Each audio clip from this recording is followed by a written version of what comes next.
Sam Taylor sat at their small kitchen table, the light from a single bulb flickering faintly overhead.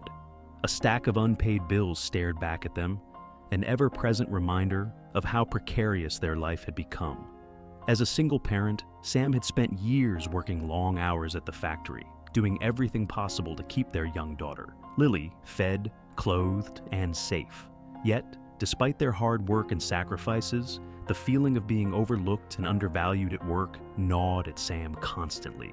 The factory had been Sam's lifeline. It wasn't glamorous work, but it offered stability, at least it used to. Over the past year, things had changed. The company had implemented new diversity and inclusion initiatives, a response to growing public pressure for workplaces to address inequities. At first, Sam welcomed the changes, believing they were a step toward fairness for everyone. But as time went on, those same policies began to feel like a roadblock in Sam's own career. When the company announced a leadership training program, Sam applied without hesitation. After 5 years of consistent performance, often picking up extra shifts and helping train new hires, they believed they were a strong candidate. Instead, the opportunity was given to Jamal, a newer employee who had only been with the company for a year. Jamal was competent and likable, but Sam couldn't help but feel frustrated. During the announcement, management praised Jamal's promotion as a reflection of the company's commitment to diversity. While Sam appreciated the need for inclusivity, they couldn't shake the feeling that their hard work and struggles had been overshadowed by a narrative that framed them as part of the privileged majority. Privileged? Sam thought bitterly, glancing at the overdue utility bill in front of them. The frustration grew during daily interactions at work. During a team meeting, Sam suggested an idea to streamline production, only to watch the supervisor dismiss it with little thought. Minutes later, Jamal presented a similar concept, and the room erupted with praise. It wasn't just the missed opportunity, it was the constant reminder that Sam's contributions seemed invisible. At home, the strain seeped into their relationship with Lily. "Why are you always so tired, Mom?" she asked one night, her small voice cutting through the silence. Sam didn't know how to explain that the exhaustion wasn't just physical, it was emotional too. They felt like a ghost in their own workplace, unseen and unappreciated. The next morning, Sam walked into the factory with a forced sense of determination. The hum of machinery and clatter of tools filled the air, but Sam's thoughts drowned out the noise. They replayed the events of the previous day, the ignored suggestion, the sidelong glances from coworkers, and the nagging feeling that they didn't belong anymore. The tensions at work. During the morning meeting, the supervisor, Mr. Grant, announced another initiative aimed at diversifying leadership roles. Sam listened, their jaw tightening with every word. "We're proud to be a company that prioritizes equity," Grant said, casting a glance at Jamal, who stood confidently among the group. "This program will ensure opportunities for those who have historically been overlooked." The irony wasn't lost on Sam. What about the people who have been here, grinding every day, overlooked because they are seen as part of the majority, Sam thought. It wasn't that they begrudged Jamal his success. He was hardworking and personable, but the constant framing of opportunities as correcting injustice left no room for people like Sam, who were struggling just as much, if not more. As the meeting wrapped up, Sam lingered, hoping to talk to Grant about their concerns. But as usual, the supervisor seemed too busy, brushing past with a polite, "We'll talk later, Sam." Later never came. The breaking point.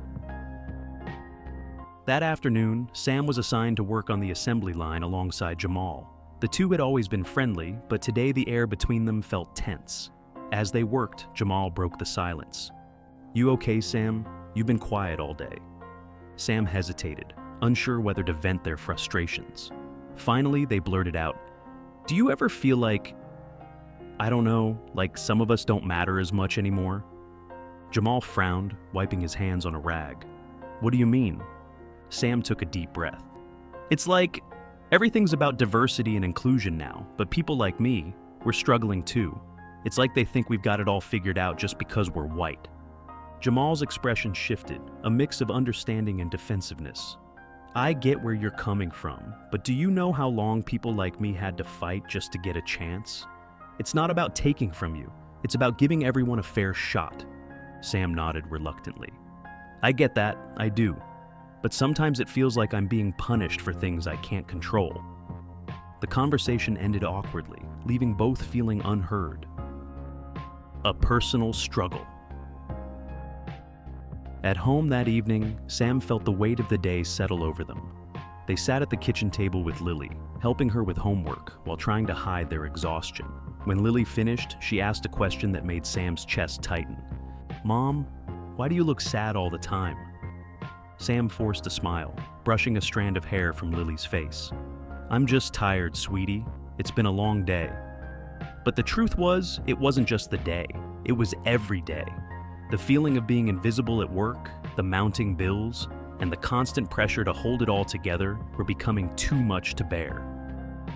A moment of reflection. That night, as Sam lay awake, their thoughts drifted to a conversation they'd had years ago with Maria, one of the factory's longest-serving employees. Maria, a Latina woman in her 50s, had faced her own battles with workplace inequality. She often spoke about the importance of standing up for yourself, while also understanding the struggles of others. Inspired, Sam decided to reach out to Maria the next day. During their lunch break, they found her in the break room, sipping coffee and reading a paperback novel. "Got a minute?" Sam asked, sliding into the seat across from her. Maria looked up, smiling warmly. "For you, always." Sam hesitated, then poured out their frustrations, the feeling of being overlooked, the resentment toward the company's policies, and the guilt of feeling this way when they knew others had faced real discrimination. Maria listened intently, her expression thoughtful. When Sam finished, she leaned forward. "You're not wrong to feel what you're feeling," she said. "But let me tell you something. This isn't about you versus Jamal or anyone else. It's about a system that's trying to fix one kind of unfairness and accidentally creating another." Sam frowned. "So what do I do? Just suck it up?" "No," Maria said firmly. "You speak up, but not out of anger, out of a desire to make things better for everyone." Taking action. Maria's advice stayed with Sam as they returned to the factory floor. Over the next few days, they began observing not just their own experiences, but those of their co-workers. They noticed that while some employees, like Jamal, thrived under the new policies, others, regardless of background, felt left out. It wasn't just about race or gender, it was about recognition and fairness. Armed with this perspective, Sam decided to request a formal meeting with Grant. To their surprise, he agreed. Sitting across from him in his cluttered office, Sam took a deep breath and began. "Mr. Grant, I want to talk about how some of us are feeling at work. I know the company is trying to do the right thing with these new programs, but I think there's room to improve how they're implemented." Grant raised an eyebrow. "Go on." Sam explained how they, and others, felt overlooked despite years of hard work. They acknowledged the importance of diversity initiatives, but emphasized the need for transparency and fairness in promotions and recognition. "We just want to feel like we matter too," Sam concluded. "It's not about taking away from anyone else, it's about making sure no one feels invisible." Building bridges. Grant promised to take Sam's concerns seriously, but the real change began when Sam decided to collaborate with Jamal and Maria to propose a mentorship program. The idea was simple: pair newer employees with experienced workers to foster growth, understanding, and mutual respect. Jamal, to Sam's surprise, was enthusiastic about the idea. "I've been wanting to give back," he said. "This sounds like a great way to do it." The program gained traction quickly, with management and employees alike recognizing its potential to bridge divides and create a more inclusive workplace. Months after their pivotal meeting with Mr. Grant, Sam Taylor stood on the factory floor, watching a group of employees gather for the launch of the company's new mentorship program. The atmosphere was buzzing with energy and optimism, a stark contrast to the tension and resentment that had once clouded the workplace. Sam felt a quiet sense of pride as they saw Jamal standing at the front of the room, addressing the crowd with his characteristic confidence. "Today's about more than mentorship," Jamal said, his voice steady and warm. "It's about learning from each other, building trust, and making sure everyone feels valued.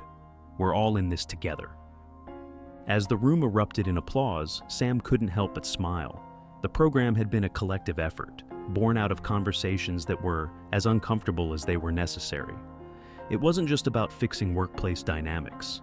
It was about creating a culture where everyone, regardless of their background, felt seen and appreciated. A shift in perspective. The journey to this point hadn't been easy. Sam had struggled with their own biases and frustrations, but working alongside Jamal and Maria had opened their eyes to perspectives they hadn't fully considered before. At the same time, sharing their experiences had helped others recognize that privilege wasn't a blanket label, it was nuanced, shaped by personal circumstances, struggles, and opportunities. One day, during a quiet moment in the break room, Jamal approached Sam. "You know, I'm glad you spoke up," he said. "It's easy to get caught up in our own stories and forget that everyone's fighting their own battles." Sam nodded. "I'm glad we talked. I used to think it was me against the system, but now I see it's about working together to make the system better for everyone." Building unity. The mentorship program became a cornerstone of the factory's culture.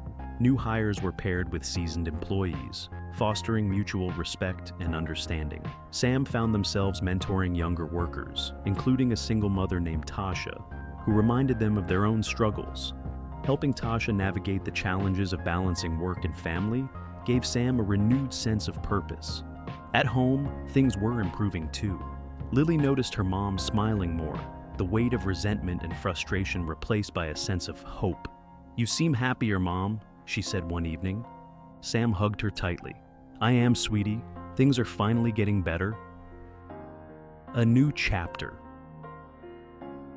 As Sam looked around the factory, they saw a workplace transformed, not perfect, but growing.